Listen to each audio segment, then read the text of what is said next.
knows best. Hi friends, welcome back to Brenna Knows Best. Did you guys love that little jingle? I forgot I have intro music now. My friend Luke Gage, he is in Nashville. He's a friend of a friend, but I've seen him quite a few times. I reached out to him. Well, I reached out to my other friend Garrett, and I was like, hey, could you make me music? Or do you know somebody who could make me intro music? He was like, Luke, hello. So I said, hi Luke, love you, miss you. Okay. Could you make me intro music? And he was like, I would love to. He was like, it is a crucial part. So we got the Brenna Knows Best. I'm so excited. He just sent it over like 2 days ago. So I'm still not used to it, but I listened to it 100 times. And I was like, I think it's perfect. I think it's short. I think it's sweet. I think it's catchy. So thank you, Luke Gage. And he is an artist, you guys. He's a producer. He does a million other things. And he has some music on Spotify. Love him. He's great. But now we have intro music. I totally forgot that that was happening. I'm so excited. Oh, speaking of, wait, can I tell you a story about Luke Gage and my friends? Maybe I shouldn't be using his full name, but I don't think he cares. So I'm going to tell you a story about one time. My friend Garrett, Luke, and then my friend Jen. Okay, we were all meeting in Nashville, which the boys lived in Nashville, and my friend Jen lives in Chicago. So we were all meeting on a Wednesday. Me and Jen were flying in that morning to go to a John Mayer concert. I'm the person, you invite me to something, I have the money, I'm gonna go. Okay, this was like a week before I started working for the Nanny Fam. So this was like 2 years ago now in March. I was doing real estate at the time, so I didn't have a schedule. It was Wednesday morning. I was leaving at, let's say, 9 or 10 a.m. Okay. And I was going to get in at like 11 or noon. We were all going to hang and then go to the concert. And then I was flying out the next morning. I get to Love Field. I get to Southwest. And can we also talk about how people rave about Southwest? When I first moved to Dallas, okay, everybody's like, you have to fly Southwest. It's the best airlines. Why? It is literally the worst. Like, I do not understand. This is really a good example of when people convince themselves of something, or like when we collectively start talking like that thing is great. You have to stop and really think, is this great? Because what is great about it? I hate not having a seat. I hate how they herd you on like a bunch of cattle. Okay. It's just such a disaster. I just do not vibe with Southwest at all. Me and Carter both not fans. Anyways, I get to Love Field. I'm flying out. I get on my plane. It's like 10, I think. I'm texting the group chat. I'm like, hey guys. And my friend Garrett was going to pick me up, yada, yada. Jen's on her plane. Well, there had been storms that were coming in. And I think it was coming after I was leaving. So like, you know how storms work from west to east, right? And I'm flying to Nashville. So I'm going east. I was like, okay, we're good. We get on the plane and for some reason we're held up. The door's not shutting correctly, something, which of course, when there's ever airplane malfunctions, I'm like, good thing they're taking care of it. They're trying to keep us safe. Hello. Okay. Anyways, that was like the issue. So we're sitting there 30 minutes, an hour. Okay. Well, then we have been sitting here with the plane on. They needed to refuel. Okay. Well, now the storm is like coming in or it's past. I don't really remember. However, they filled up the fuel. We sat there for another hour. We then, okay, they come on the intercom. It's been like 2 or 3 hours. And of course, Southwest doesn't have plugins for your phone. My phone's at like 50%. I'm like, okay, I gotta chill out, right? And they're like, okay, we need to refuel again because we're going to have to go down and around this storm system, okay, to get to Nashville. So we have to go a longer route, which is going to make the plane, the ride longer. And then we're trying to beat the storm. I am not kidding you. We sat there for 3 more hours because the flight to Nashville is maybe 2 hours. We left the gate at about 4. I had been sitting on this plane, probably in a middle seat. I don't even remember. Okay, I was so traumatized. In Southwest, people are going crazy because you know how people get on planes. We literally had sat there for 6 hours. I think mandatory, they're supposed to give you water at like 90 minutes, but we were always constantly about to go and to not. So like the flight attendants had to stay in their seat. 6 hours later, we finally take off. At this point, I am not kidding you, I wanted to get off. I was like, I don't want to go anymore. Like, the concert started at 7 or 8. And I was like, I'm only flying in for this. And then I leave the next day, Thursday, at like 7 a.m. or something, or 8 a.m. I was like, just let me off the plane. Like, I don't want to go anymore. I've been sitting here for 6 hours, but we take off. And I'm like, now annoyed, right? I'm not in my get up. The only thing I think I had was probably a suit, not even a suitcase. I think maybe a backpack with jeans and a tank, right? Something that I can put on and then go to the concert. But I was planning on being there earlier. So we were going to like hang out on the farm, yada, yada, whatever. So we finally take off at 4:30. I'm texting my friends. Jen got in. She was fine. Hers was delayed a little bit, but she got in at like 4. They were all hanging out. So my friends, Garrett and Jen, are picking me up at 6:37. The concert's at like 7:30. And when I get there, okay, so I run to the bathroom, I put on my jeans and my tank, and they're coming, and I wasn't really sure the plan. The storm is coming in. You know that storm we were beating? It's now coming in. It is torrential downpour. And my friends were like, okay, well, John won't go on until like 8:39. Like, you know how concerts go. Let's go to Soho House. Okay, the two guys in Nashville are members of Soho House. So we go. I think we had a drink and I had some gnocchi, and we're hanging out, catching up, because I hadn't seen either of them or all of them in a long time. Luke met us. And then, okay, we're sitting there. Wait, I totally forgot about this story.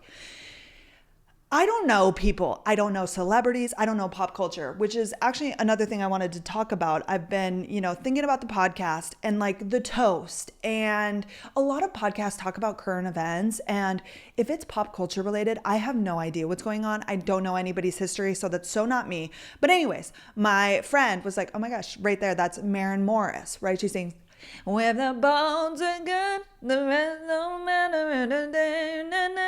I don't really know the words, but Bones is the song. She has a couple other songs, obviously. Oh, I think she also sings something, "Girl, why you think you're crying?" Is that her? Okay, now I'm not so sure. But anyways, Maren Morris. And I don't know what she looks like. I know her songs, no idea. But she's like at the bar talking to some other person of significance right by us. And I'm like, oh, cool. Because Soho House is like exclusive. You've got to be in the arts. Like, you have to get in off the way. It's just bouge for no good reason.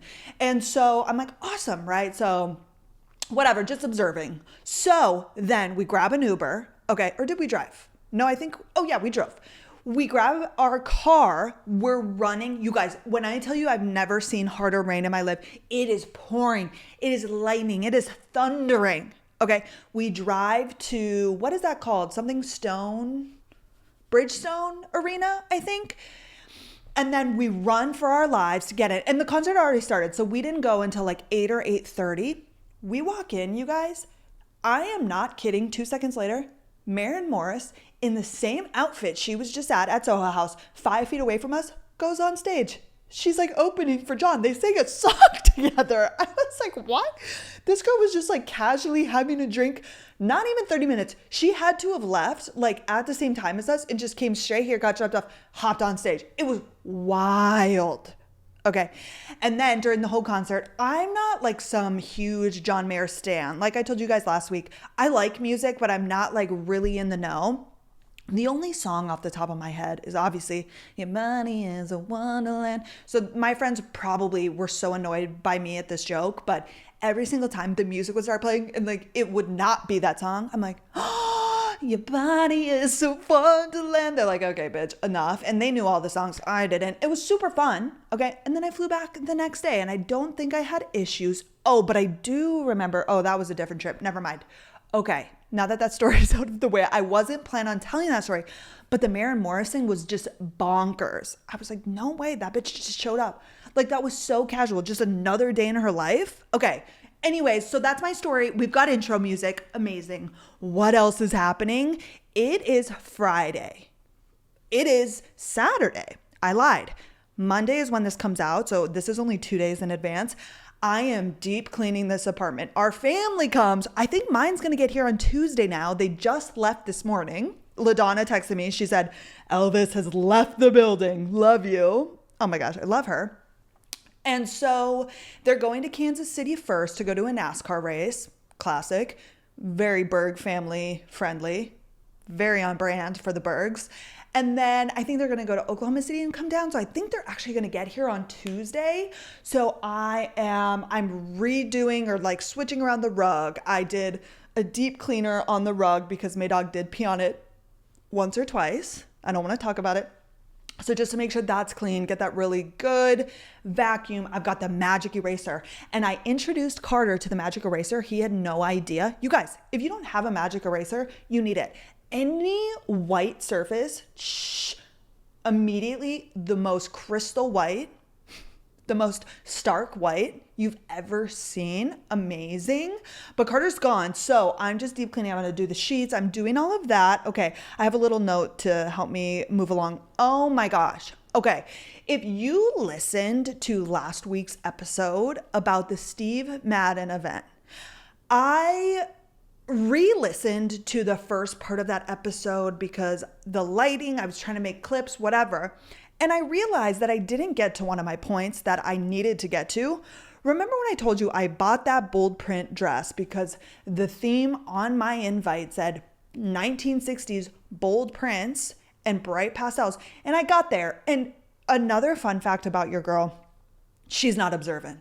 I don't observe anything. I don't know what the issue is. I don't know if I missed that part of my brain. Like, I go places, I am just existing. I'm not observing anything. I don't know. It's just who I am. I remember one time, for example, I went to the nanny fam's house and they have a fire pit leading up to their house. And I don't know, it's just there. And nanny mom was like, oh my gosh, did you love like the wood is in the fireplace? Like a lot of goddamn wood I did not see. You walk right past it. Like little things I just don't pick up on. But anywho, the dress. Okay, so then I kind of went in and I told you about the event. However, I get home and I actually posted a story and somebody messaged me, my girl, and she was like, why is nobody in bold prints? Or she's like, did they miss the memo? And I was like, actually, that's a good point. Like I didn't really realize it at the time, but I was talking to Carter, explaining the event, and I was like, maybe people just wear whatever they want because it's influencers and they just want good pictures. Like I get it. Maybe it was cheesy. I don't know. But then I'm going through Steve Madden's stories on Instagram, and there's a girl talking that went to the event, and she was like, yeah, and the theme was Palm Royale. I said, wait, what? Who said that was the theme? But then as I'm watching this, I'm like, that actually, as I'm recalling the decor, I'm like, that is totally what it was.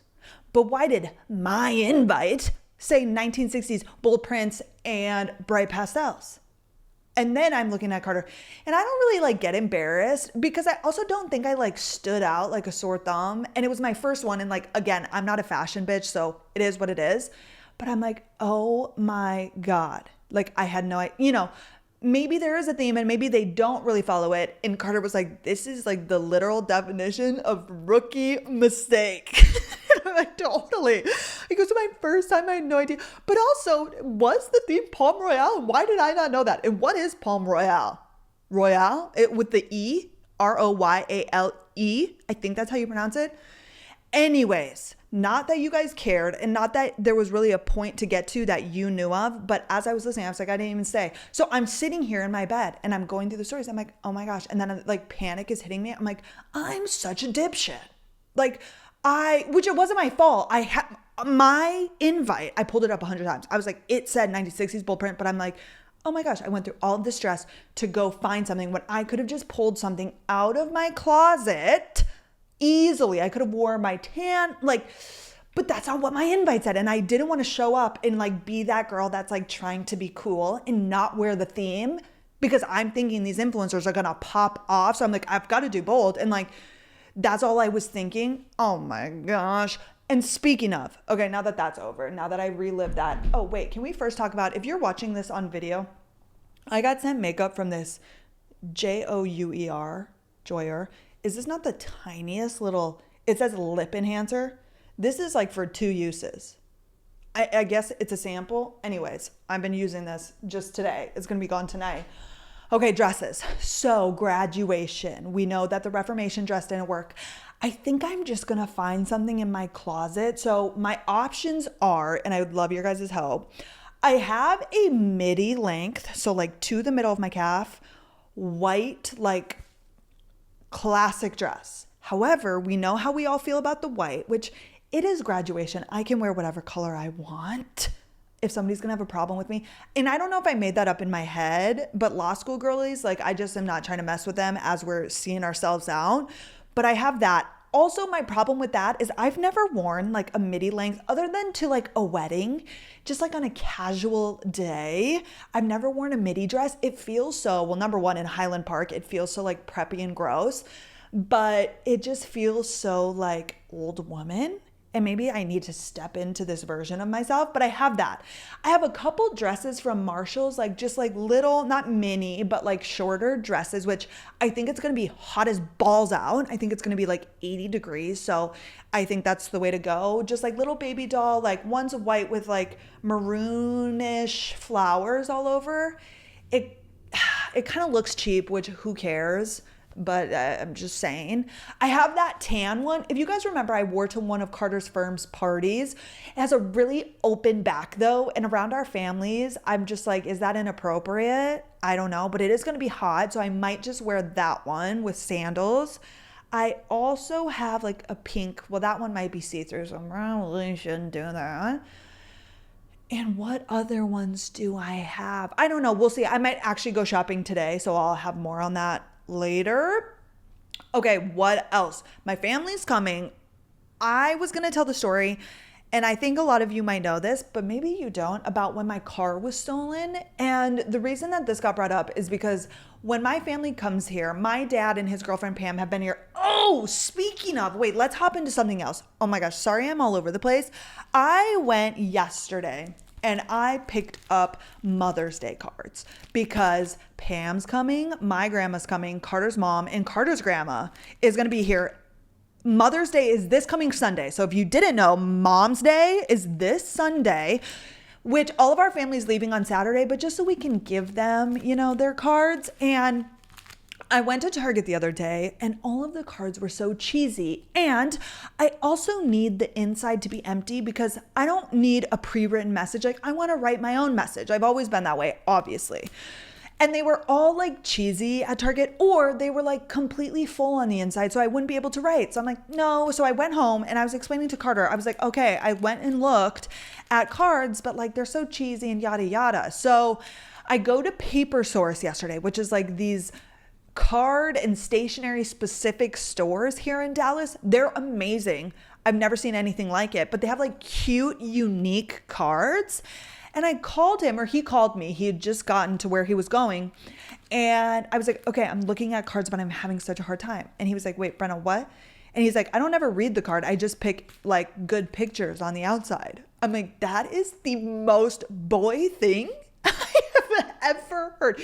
I was like, you don't even read like what it says on the front? He was like, no, I just get like what looks good. Like my grandma loves dogs, frogs, and tennis. So if it has frogs, dogs, or tennis, that's what I get. I'm like, I get that.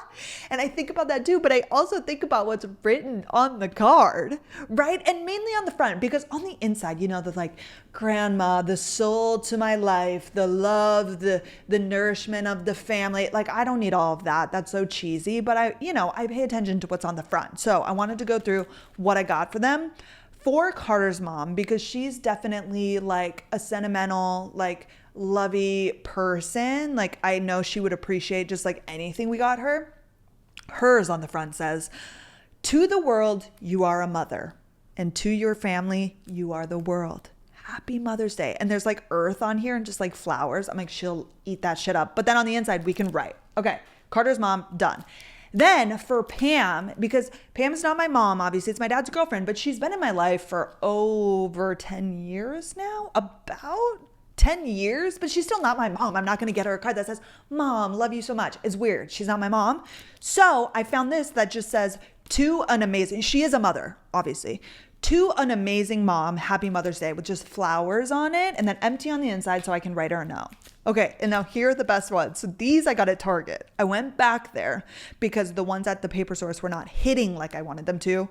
I found just a plain card that's not a Mother's Day card, but it has an upside down corgi on it.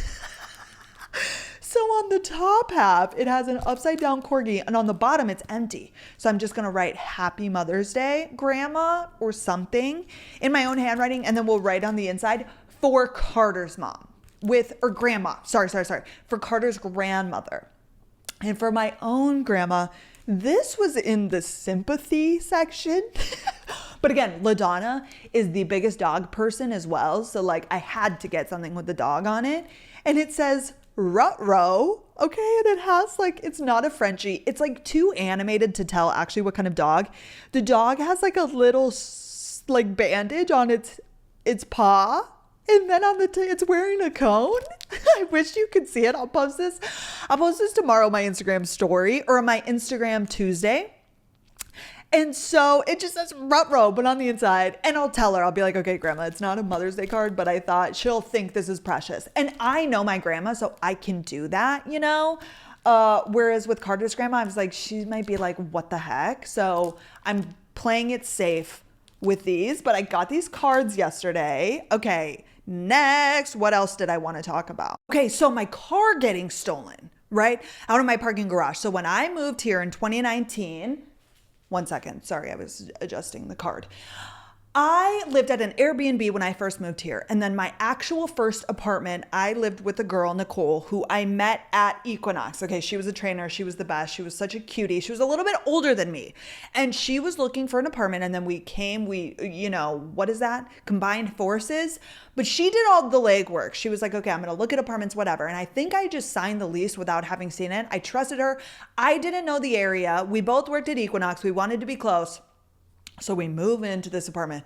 Is it in the best area? No, but we were balling on a budget. Our rent, I think we split, was like maybe $900 or $1,000, which in 2019, it was a little different, but like for making no money, that's what we needed. So one morning, I leave my apartment to go. I think I was walking dogs on WAG at this time. Oh yeah, it was a week before I was starting my real estate job. A literal week. It was like a Monday. So I was just kind of bumming around, like, staying busy, doing whatever. And I go out to the parking garage. Okay, it had a parking garage and it had a gate. But like, of course, are there ways everybody knows you can get in after a car, whatever. And again, the immediate area, not very good. If you're from Dallas, it was right by the Target, right in Uptown. Okay, just to give you an idea of where we were located. This was in this is 2020 now. So this was March, like a week before the pandemic, because when I started my job, the pandemic hit. Anyways, I go out to the garage and I always parked in the same spot. Every once in a while, if somebody was in my spot or something happened, I didn't. But like without fail, 9 times out of 10, it was in the same spot. And I go and it's not there. And at first, your brain does not go to my car was stolen, right? Nobody would think that. So I look around and I'm like, wait, did I park somewhere else, like around the loop? So I walk up, I end up walking all the way. We were on the 2nd floor, so it was like immediately right there. I went all the way up to the 4th floor. I come back down and I drive, you guys, or I did drive at the time, a maroon 2002 Tahoe. That is my car. Okay. And I'm like, what the heck? Okay, where is it? And I'm like, wait, did I do something last night? Like, did I park in the front? Could I not get into the gate? I go to the front, okay, like in the guest parking, like before the gate, I'm like, I don't typically do that. But again, I'm like, what is going on? So I go out there, there's no car. I come back in. I'm like, okay, let me look again. Maybe I just missed her. And there was like a janitor or something. And he was like, what, I was like, I can't seem to locate my car. And he was like, okay. He asked what it was. He was helping. And it's like 7 a.m. So I go back inside. I think my roommate was leaving to go train somebody, or maybe she'd already left. And I'm like, I don't know where my car is. And she was like, what? I don't think we were processing it. And I call the police and I say, like, after it like sunk in, I was like, oh my God, my car was stolen. Like my car was stolen, right? And I'm just like, what is going on? I call the police. Okay, they're like, we'll come get a statement from you. We need your VIN number, which I'm like, is that something you just memorized? Your car's VIN or VN or whatever number? No. So of course I call my father. I'm like, hi Dad, do you know the VIN number on my Tahoe? And he was like, you can just look at it. It's in the windshield. And I said, well, the problem is it was stolen. And he's like, excuse me, what? Huh? And we're talking to Bearberg, who all growing up, which living in North Dakota is a completely different story than anywhere else. We were in a tiny town. This man not only used to leave his car unlocked, all of them, my dad has like 100 cars because he's like a mechanic, leave them unlocked. He would also leave the key in them. Okay, the ignition key in them. At any point, somebody could hop in there and take it peacefully. That is who we're speaking to. You know what he says to me? Oh, wait.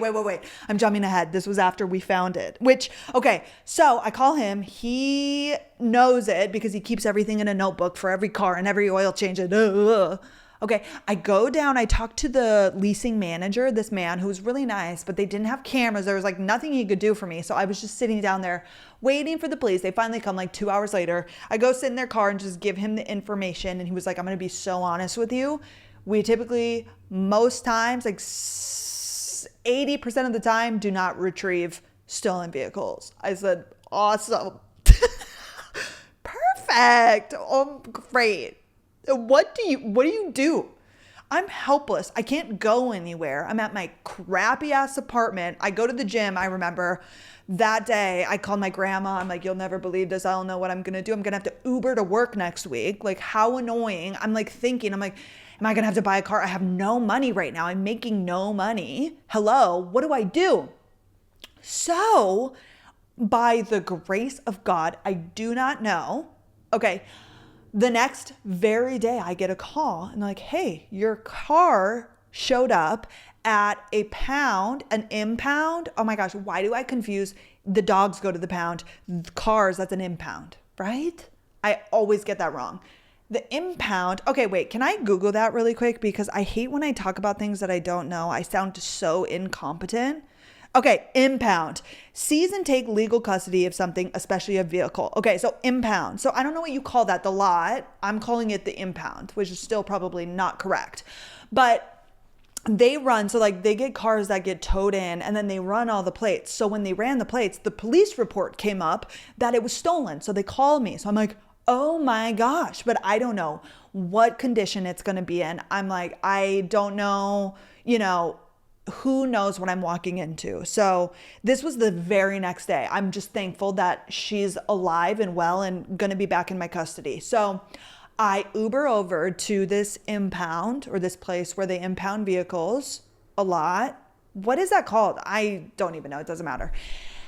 I get there. Of course, it's like in such a bad area. If your car's ever been towed and you had to pick it up, this has happened to me a couple times. It's always in like the worst, creepiest, weirdest areas, and like in industrial, like it's never in just like a flourishing, like there's things around. There's always just like shops, not even shops. It's just like warehouses and other impounds and like whatever. Anyways, I finally get up there and I'm like, yeah, I have this Tahoe, like it was stolen. Yeah. And of course they're miserable. Like these people hate their lives.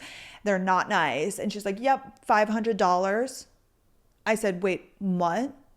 My car was stolen from me and it got picked up and I am paying $500 to get it out because it spent the night at the freaking impound or whatever you call that.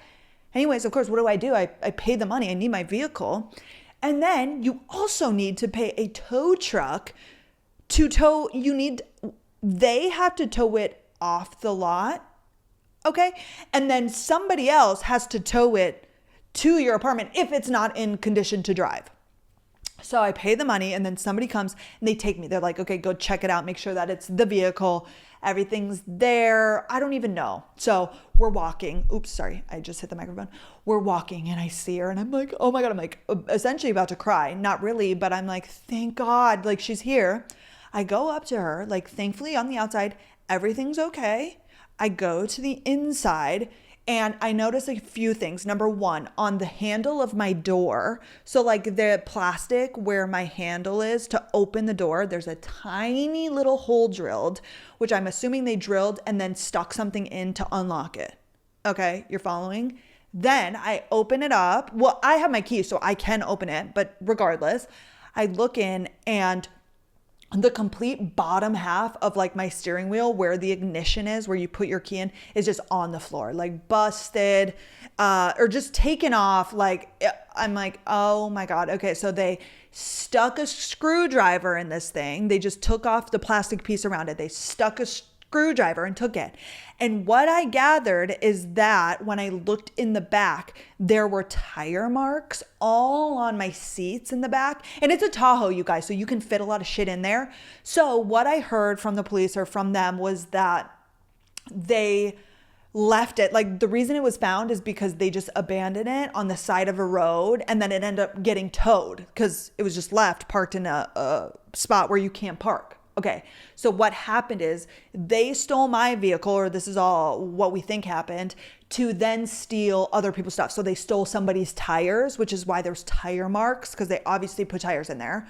And it's a big vehicle, so who knows what else they took. They did end up taking some stuff because I had like a tennis racket back there. I had some disc golf, really just all my sports and activities equipment was in a big box. I just left it in there, I guess. They took that probably just to carry other stuff. Other than that, I had nothing valuable in there. And so they tow it off the lot, right? And I'm talking to these men, and of course they're like trying to flirt, and I'm just like just trying to survive, get through this. And I'm like, okay, so they're explaining to me that I'm going to need a tow truck to get it home. But I'm like, hey, like if I could get a screwdriver, I would be able to start it with a screwdriver, right? I'm like Bear Berg mode in my head. I'm like, okay, like if it's already fucked up, it's already fucked up. Like I just need to get a screwdriver. So thankfully, one of these men that was trying to flirt with me, he gave me like his number, but then he gave me a screwdriver. And I drove the Tahoe back to my apartment with a screwdriver. Because all you need to do is turn the ignition. Sorry if you're not car people. Holy shit, I'm just talking away this episode. And I get home and then I Google, because the only thing that needs immediate fixing is the ignition. Like my key doesn't go in there. It's so messed up. So I Google and I'm like, you can just get a new ignition thing that you put in there. There's a better word I'm looking for, but anyways, and then it's just like a new key with that because it's a new ignition, it's a new key, whatever. Anyways, so I take my screwdriver again, my handy dandy screwdriver that the man gave me, and I drive to O'Reilly's and I go in and I buy an ignition thing with 2 new keys for, where I turn on the car. I go out to the parking lot, I pull up a YouTube tutorial, okay, on how to take the current one out. You need to fit, like I had my toolbox, whatever. And then I got that out and then what is the word I'm looking for? I put the new one in. Okay. I fixed it up. So I put the new ignition in and then it is a new key as well. So the only annoying thing about that is now I have 2 separate big keys because when you get a car, the key that you unlock the car with is the same as the one that you use to drive, right? So it's now a different key in the ignition and a different one for the outside, but I do have a clicker. So anyways, I fixed it. I called my dad. I said, hey dad, got my car, just fixed the ignition. Thank you for all of your mechanical power and like teaching me all of these things that I can do. And it was fixed. And then that was it. That was my car getting stolen. It was the most stressful 24 hours. And why I brought this up is because I'm going to take my grandparents around to like all the places I lived and I'm dying to show them that place and then relive that story with them. And I guess with you guys. Okay, this whole entire episode is just going to be me talking. But can you guys tell me if you like that? Do you want to like hear stories about me or do you want it to strictly be me just giving you the notes, giving you the advice, all of the things? Because I want you guys to like be a part of my life and like feel the connection that I feel with you guys. I love like telling you guys all these stories Anyways, let me know. Message me on Insta if you like that. What else? Okay, book update. I will not tell any of these stories. I'll keep them for the next one. Okay, the only 2 books I read this week were The Happy Place. I don't think I talked about this last week, right? I was still reading it, by Emily Henry. I loved this book, and some people don't like this book, which again, we all have different preferences. It was so cute. Like, probably a little bit toxic for people who are like going through a breakup and want to get back together with their ex, because these two were engaged. They'd been together a long time. They had broken up, and then they were on a trip with all their friends, and their friends didn't know they were broken up. This was a good one. I almost just said something that spoiled it. And then, you guys, this is probably a new top favorite for me.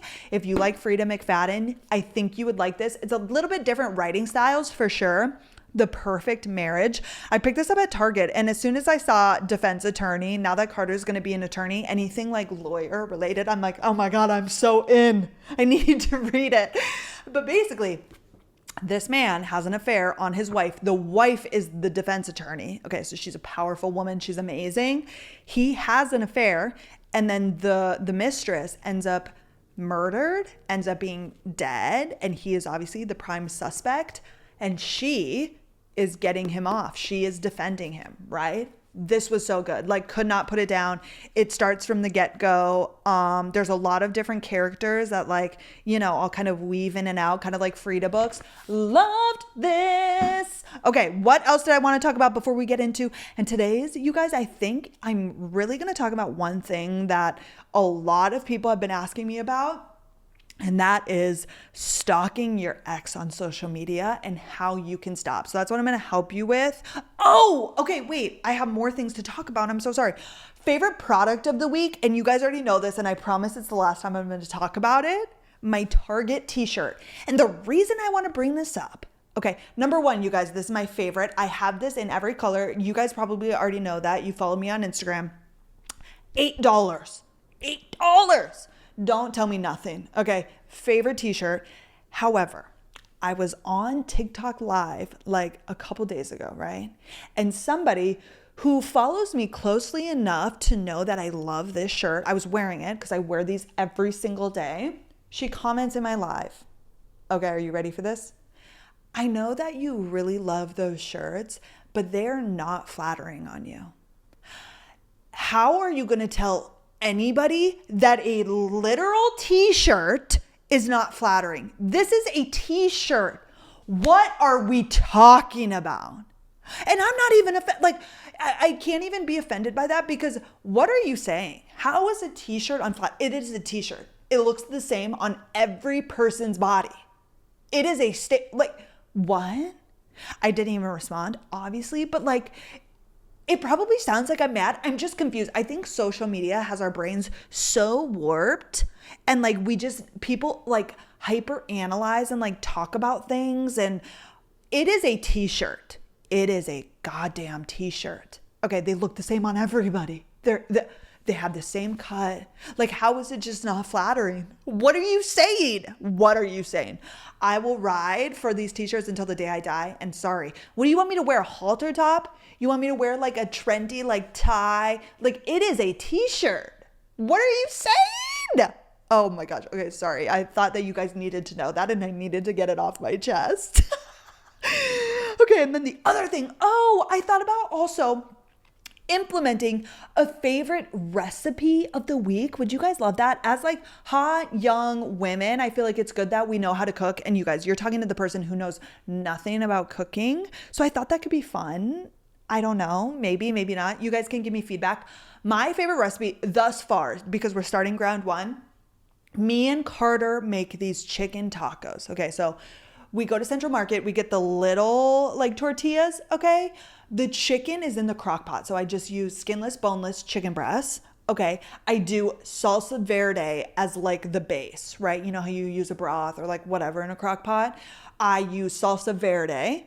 Okay, so I put the chicken. I also, season the chicken, salt and pepper, and then cumin.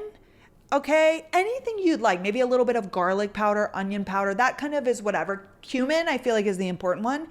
And then in the crock pot also I do like a squeeze of a lime, just like one whole lime, and a little bit of honey. I don't know how much of those flavors really come through. I'm trying to think, what else do I do? So that's the chicken. So I let that sit all day. And then Carter makes this sauce, which if you don't like avocados, no, maybe there's not even avocados in there. No, there is. Oh God, wait. Now I'm confused. No, let me think this through. Cilantro though. So I get a bunch of cilantro, like not a bunch, but they call one thing a bunch. You guys are following? A thing of cilantro, and I know that's really hit or miss for people. A whole lime, you also lime juice, sour cream, one jalapeno, and then I think that's it. I'm trying to think because he always gives me the directions when I go there. Yeah, I think that's it.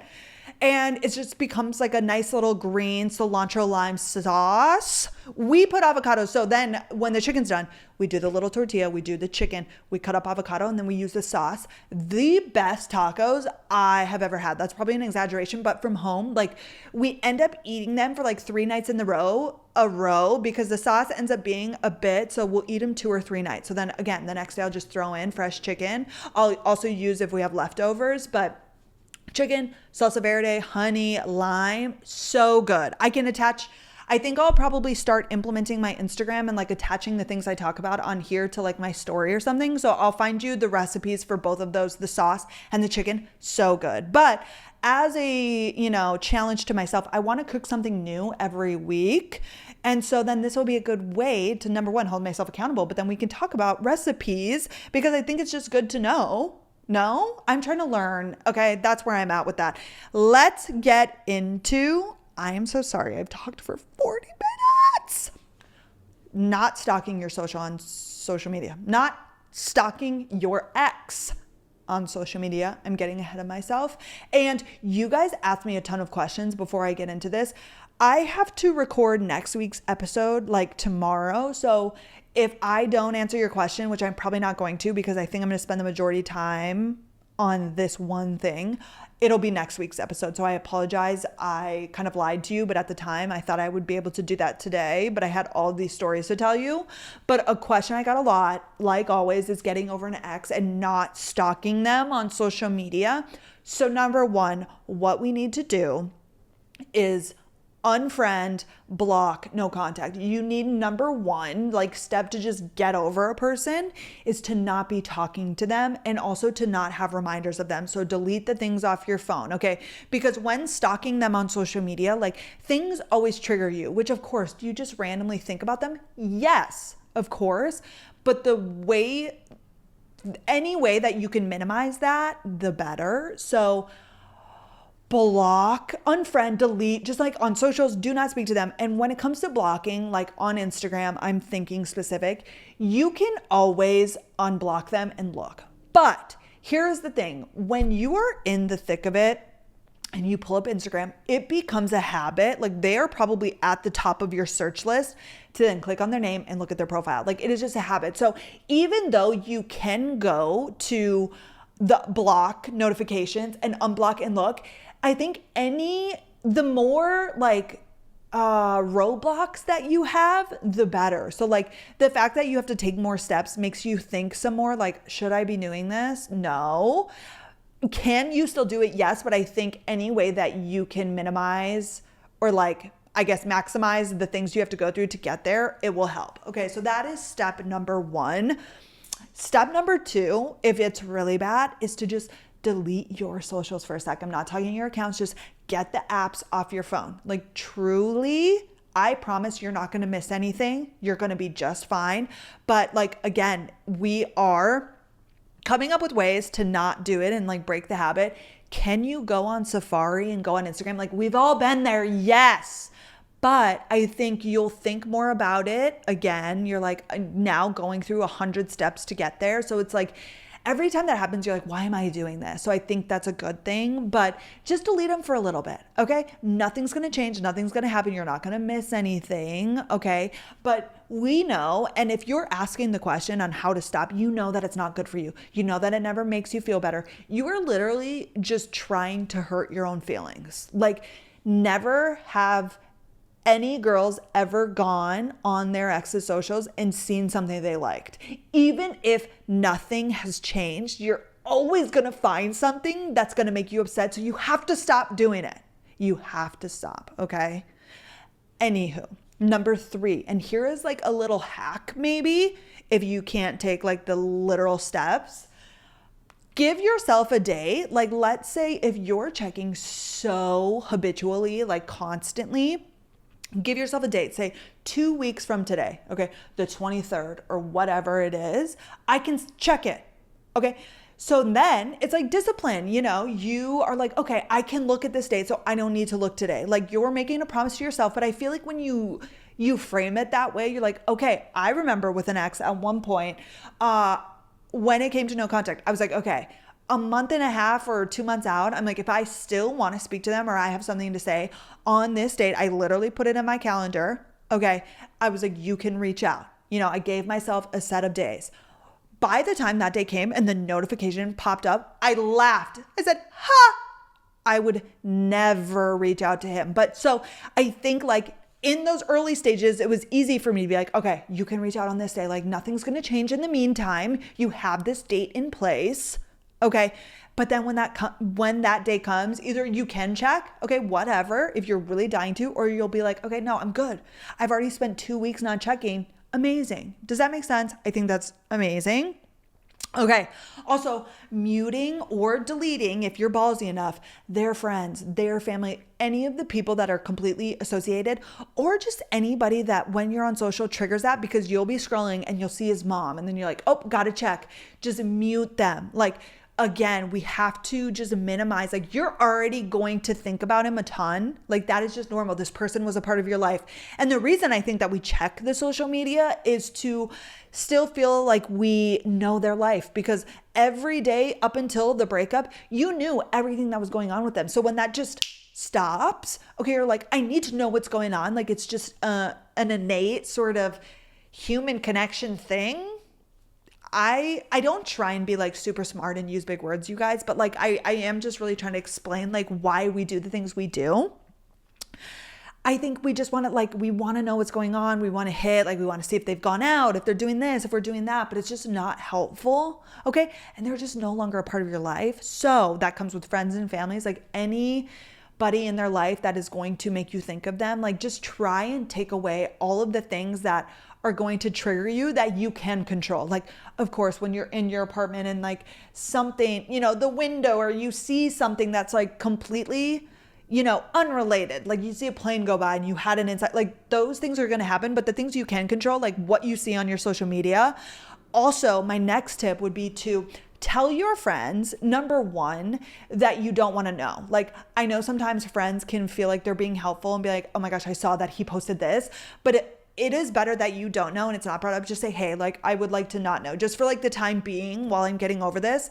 Please don't bring them up. And if they're your real friends, of course, they're going to be like, no, totally. And also maybe ask your friends for tough love like I give you. Be like, okay, if I'm obsessing, I'm freaking out, just like bring me back down to earth. Say, bitch, you're being obsessive. Stop. Okay. But also, this kind of goes the opposite direction. Like, lean on your friends and family. Like, when you feel like you're really going through it and you want to check, like, text them, be like, I'm feeling this way.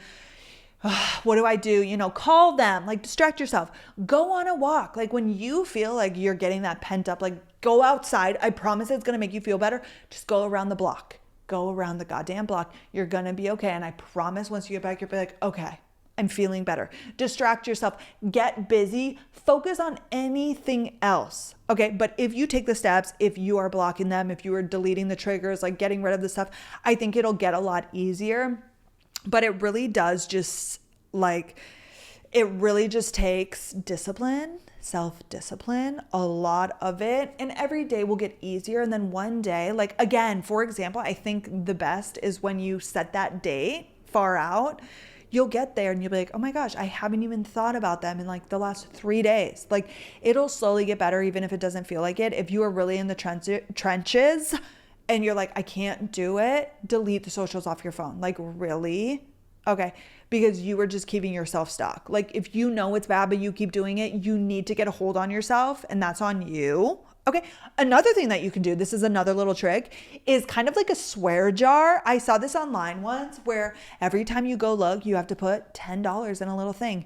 And again, you might do it and you can always blow yourself off, but I think it'll make you think more and you're like, no, I really don't want to do that. I can't put $10 aside right now. So you won't do it. Like, find roadblocks that work for you to not do it. Or like, again, if you do it, you put the money away, like you'll have this money, like you can do whatever the fuck you want with that, but it'll make you think twice about what you're doing, which is what we want. And just remember that like, it really is only ever going to make you feel bad. I think for some reason we're like, it's going to make me feel good. I'm going to know what they're doing. And I don't even know why we think. I think it's just because social media is at the tip of our fingers. And again, like I said, it makes us feel like we know what's going on and like they're right there when they're not. It never makes you feel better. Do not do it. Okay. Now I want to get into, I had a few messages come in, like, when you respond to my Instagram story, some people message because it's too long, and I want to talk about those really quickly. Okay, these two are semi-similar, so I'm going to say them both and then I'll give my final thoughts. Okay, the first one says, Brenna, early dating a sweet, fresh angel boy, but it's my first relationship, and the transition from being alone all the time to having him around all the time is scary, even though I do want him around all of the time. Like, it took 2 months for me to let him spend the night because I'm scared of giving up my morning routine, my fave time of the day. I get it. We all get it. You guys have come to the perfect place because the independent bitches unite. Okay. Advice on making that transition. And then the next one was, my boyfriend stayed with me for a week and I realized I really like having my own space and being alone. Now I'm worried that when the time comes to move in together, I won't love it 100%. Does this mean I am supposed to just be alone? Is he the wrong guy? Is it a normal feeling? Is that just my body/mind telling me it's not time for that step? I thought I wanted to live together, but now I'm so confused. Okay, here's the thing. I have a lot of thoughts on this. Okay. And I'm just going to give like my perspective, my opinions, and like my circumstances leading up to Carter, because I have never lived with a partner. However, I was in 2 relationships that were both about 2 years long. So enough time that I could have moved in together, which there's no time limit. There's nothing that's right. But I'm just saying, me and Carter moved in together after a goddamn month. However, there's a lot of things. Number one, for my first girly, it is your first relationship. It is so normal. Both of you, these feelings are so normal. It is weird, especially like in our early 20s or like late teens, like you are just used to being by yourself or having a roommate. Being with the boy, like that is so different. Okay. And for my girlie that was it's her first relationship, so normal. As long as you like him and like he's a positive person in your life and you enjoy spending time together, which both of you made it very clear that you like them. It has nothing to do with like them being a slob or them being this. It's just like loving your independence, which I have never felt anything more. I get it. Like both of my boyfriends prior to Carter were great, but like literally it was like hang out 3 or 4 times a week. I just needed my independence. And I think it's also that age and it's so normal. So that is fine. That is normal. Wait, what was the first question? Oh my gosh. No, sorry. I'm like getting ahead of myself. Want him around all the time. I'm scared of giving him up. Well, you don't have to move in together and you can always be like, hey, tonight I want to stay at my own place. I would do that to my boyfriend in college all of the time. I'm like, okay, I'm just going to stay at my place. If they love you, if they care about you, they will get it. And that is okay. And you will work at your own timeline. Like, I don't think it says anything bad about the relationship, about anything. You're just independent. You like your morning routine. And I get it. Even still, sometimes like I'm annoyed that I can't, and it has nothing to do with Carter. Like if he's sleeping in because whatever, I can't, like turn on all the lights and be as loud as I want, but like I love him and us living together has been nothing short of amazing. Like would not change it for the world, but it does take some used to or getting used to. And even it's funny, the nanny family, like the mom gets up at like 4 in the morning, 4:30. She would work at like 4:35. And the dad, sometimes he would be up at that time as well, but other times he wouldn't. And she says the same thing. She's like, I'm trying to keep the lights down and get ready. And also like, that is just being together. That is normal. But right now, especially if you're early in a relationship, like you do not need to spend every night together. That is okay and normal. Of course, you want to spend time with them, and you'll kind of like, you should have boundaries, but the boundaries will get shifted just because that's what naturally happens, and it's healthy. That's my thoughts on that. And then to my girlie who thought she wanted to move in together, and also the independence, I get it. When me and Carter were talking about moving in together, I was like, and I just expressed to him all of my feelings. And I think for everybody that's like in this position or thinking about that, or you spend a lot of time, but you're not sure if you need to move in together, I think it is like finding a rhythm. For example, like in the summertime, there were some times when I was like still getting used to it. And there was one moment where I kind of like, not spazzed on Carter, but I was getting worked up and I was annoyed because I hadn't had a second to myself in like 3 days. And I was so not used to that. And I went on a walk and I came back and he was like, I'm going to leave. Like, you do what you need to do, Brenna. Like, if you ever need space, like tell me. And it's hard right now in a 1-bedroom apartment. Sorry, I can't speak. And once you get 2 bedrooms, like it'll be easier. For example, I have friends that live together and like they have 2 bedrooms and he'll go game in one room and she's like reading or watching a show. Like there are ways to manage it. Okay. But I think if they're your partner, and as long as you're communicating like how you feel, like for example, the girl that was talking about moving in together and that week and how it made you feel, like express that to him. Like it has nothing to do with him. It has everything to do with your independence. So if you can bring that up and just like have an ongoing conversation, you again don't need to move in ASAP, or you move in and you'll work it out. Like there's no right way to do things. It's not like people who live together spend every breathing moment, waking moment together. Like you will do things independently on your own. You'll go out with the girls and like you'll find a rhythm. Or for example, holy shit, this last segment, again, I'm tripping over my words, which is why I know it's been a long time, or that I've been talking a long time. You'll find things that work and it will change. And as long as you communicate how you're feeling and your needs, and like, hey, if you need alone time, that is normal. You're a human being. Okay, so just express, keep talking. I don't think like any of this means that they're the wrong person. I get it, because my 2 past relationships where you could say like it didn't work out, but they were good relationships. It was just that point in my life. I was younger. I had never lived with a partner. It was scarier. Like, and that was okay. And I think just with Carter, I'm now older. Like I've been in serious relationships. I knew that the worst thing that could happen was we break up and I move out. Like, I also knew with Carter that I loved being around him. Like I was so independent prior that I no longer wanted to be just by myself. Like I would prefer to be with him than be by myself, which I feel that way about nobody. And it sounds like you guys like love your boyfriends, which is amazing, but giving up your own space and just the ability, like when I first moved in with Carter, the scariest thought was like, I can't go anywhere if I need to. Like giving up my own apartment. I'm like, what do I do? Like I'm trapped. That was my mindset, even though I knew and thought it was going to be great and I had no worries about us. Like just the idea of not having a place to go if I wanted was terrifying. So I totally get it. Wait, I also had a funny comment that I wanted to throw in here that somebody left. And she said, is it rude to use one AirPod during my nail appointment? I just want to chill with Taylor Swift. Here's the thing.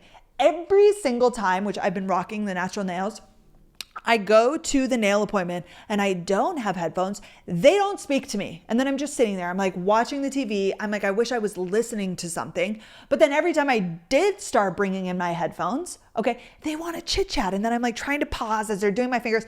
It's not rude. I used to think that as well. And I think that's a people pleasing thing. Like they're doing a job. I think one in is perfect. Okay, you can still communicate when they ask you questions, but like you're just sitting there. Like, what are you supposed to do? Give your undivided attention to them? I'm sure they prefer if you were like doing something else as well. So I don't think it's rude anymore, but I used to have that same thought. That's so funny that you asked that.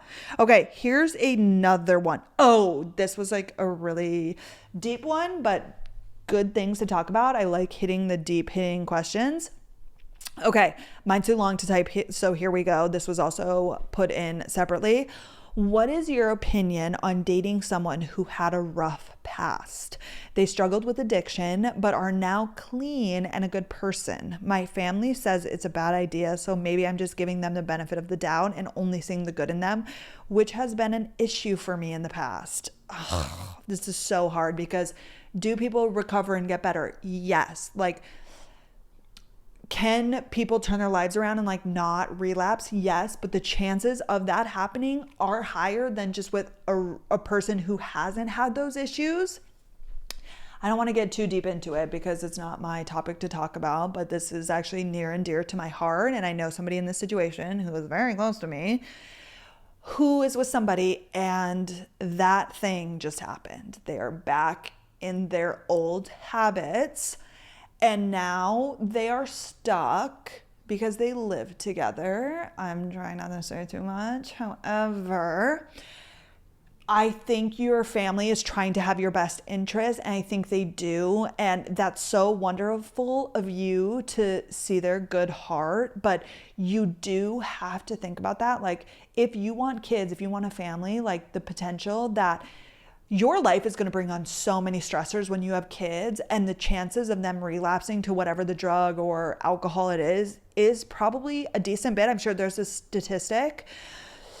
And I know it's so cold and harsh because everybody deserves love. But for example, am I getting too deep here?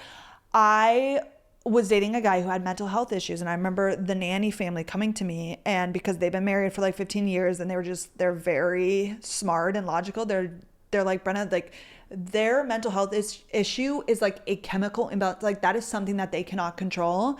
And you have to think about that when you have kids. Like if they're the type that gets depressed and runs away in a corner, like just think about, you might have a kid, 2 kids, that will likely happen and can happen. Can you deal with that? Like, it doesn't make the person with the mental illness or thing a bad person or like something's wrong with them. I get it. And so many people, it's so normal. But like with this situation, you do have to think about the not so fun thoughts down the road. Like, is that something you would potentially deal with? Because the chances are there, and there are so many people in this world, and the person that you choose as your lifelong partner is the biggest decision you're ever going to make. Like, you are with them forever, or you get a divorce, which is horrible. So you just have to think about, sorry, we're getting like really deep. Okay, wait, can I also, okay, you guys, I'm going to get into all of your questions on next week's episode because it's already been an hour and 5 minutes, but I got an Instagram DM from a fake account, okay, from a man that said, hey, can you make a video for a guy instead of girl posts? I want to repost it for my ex. Can you say, you didn't lose him, she lost you. Look at you. You're hot, you're a lawyer, you're smart, and you're amazing. You're literally perfect. What did you lose? Someone who didn't appreciate your efforts over a few mistakes you've done? Number one, I'm sorry, I'm a girl. I'm never going to make a TikTok from a man's perspective. Like that is just not, that doesn't even make sense.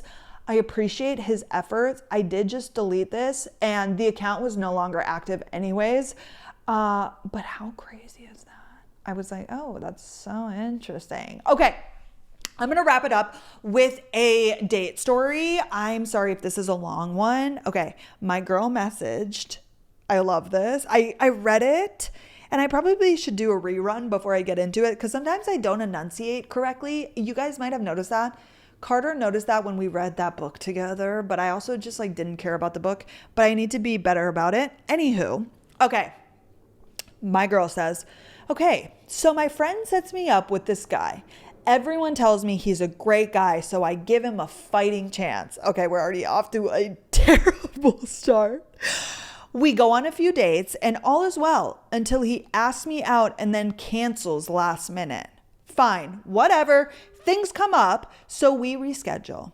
He said he's got it all planned out and stuff, and he would pick me up. So an hour before the date, he texts me and asks me to drive. She put in parentheses, ew, no, you drive. The fuck? But whatever, fine, sure. Okay, so she did. Bless her heart. Okay, I go to pick him up and he gets in the car and asks me where we're going. Excuse me? I thought you planned it all, sir. This man told her that he canceled last minute on a date and then said he was going to take her out and he had it all planned. He then makes her drive and then gets in the car and asks her, what are we doing? I cannot. How can men not put in an ounce of effort? Nobody will ever be able to answer that. Anyways. And I obviously was mad. So I said, what do you mean? You said you planned it all. I should have told him to get out of the car right then, but we drove around for a bit before deciding to get food. We went to a Mexican restaurant and he commented on how fast I ate and I felt insecure the rest of the night. Oh my God, men. Anywho, okay, keep going. We ended up going to a boring ass movie after, and right before the previews, he got up and said, bro, I gotta take a shit. Excuse me? No. Can you imagine you barely know a man, you've gone on a few dates? Like he's not even... Here's a problem that I have is like, for example, on a first date, like men opening the door. Even if you are not chivalrous, can you pretend? Do you not know common courtesy? Do you not know the things like that you should do? Like how this man should know he should not tell the girl that he's gone on a few dates with, bro, I gotta take a shit. What are we talking about? Anywho, he then left me in the theater alone for 15 minutes and he came back and clapped his hands together and said, all right, let's watch this movie. Needless to say, she never went on another date with him. Oh my gosh. The human experience and like dealing with people and these stories are so funny. Like I hope she can look at this now and laugh. But in the moment, like when you're in uncomfortable situations, it's so hard to process what's going on. And then after the fact, you're like, wait, what the fuck just happened? What just happened? Oh my gosh, she said something like, which alone gave me the biggest ick ever when he said, all right, let's watch this movie. Oh, wait, can I tell you guys one more? Okay, I got these screenshots from a girl who talked to a guy off of Hinge. Wait, let me go get the previous messages. That way I'm saying this correctly. She said, okay, I'm obsessed with your content and your podcast. Just a single girl with a tragic dating life. Thought you would get a kick out of this. Not a dating fail because we never got that far, but look at this grown ass man. Okay. So wait, let me make sure that I'm at the top. They're texting. So they got off the app, but that's as far as it goes. I'm going to start from his message. This is all text and then I'll go back and forth. He says, and busy. That's all. Shake my head. She said, do you think you'll still be able to get dinner tonight at 7? So they must have made a plan. He goes, are you interested in friends with benefits? Kind of looking for that. Or are you wanting something more serious? Such a crazy thing, number one, to ask via text. Number two, if you already planned a date and then you're asking, I have so many issues with that. Obviously, it's just gross and weird. Like that text alone is enough for me to go, goodbye.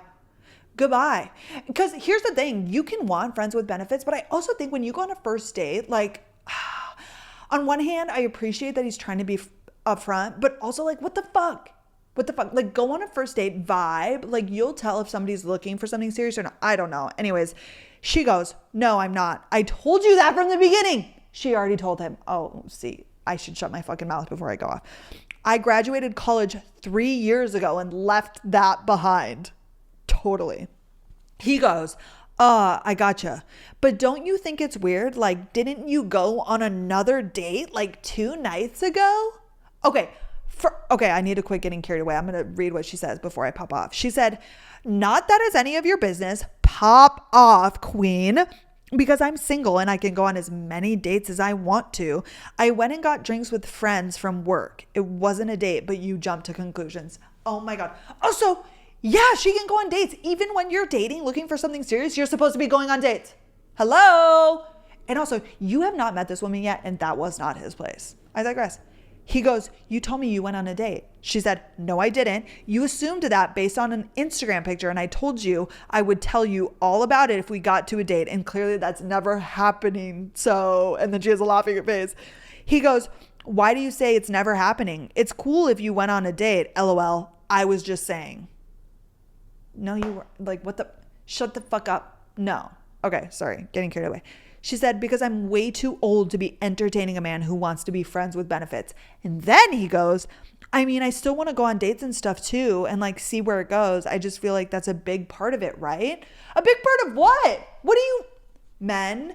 Here's the thing. Like, if that's what you want, stick to that. Like, there's too many people in the dating sphere, the dating world, that they don't even know what they want and they try and mold themselves to what people want. So like, he clearly just wants to hook up and he was getting at that, which is fine, but then stick to that. Don't say at the end, well, we can still go on dates, but like, isn't that a part of it? Isn't what a part of it? Sex or friends? Like, what are you even saying? Don't backtrack, because be upfront with what you want. That is good, but stick to that. Like, don't try and say now you want to go on dates. Ew, goodbye. Next. Okay, you guys, I didn't answer any of the questions. I'm going to do that tomorrow or the next day when I film for next week's episode. So if you ask questions for this week's episode, I am so sorry I blabbed the whole time. Also, tell me if you like the blabbing. And yeah, okay, that's all I have. You guys are the best. I'm so glad you're here. Please, as always, feedback is always welcome. I want to make this podcast amazing and special for you. And I will see you guys next week. Okay, bye guys.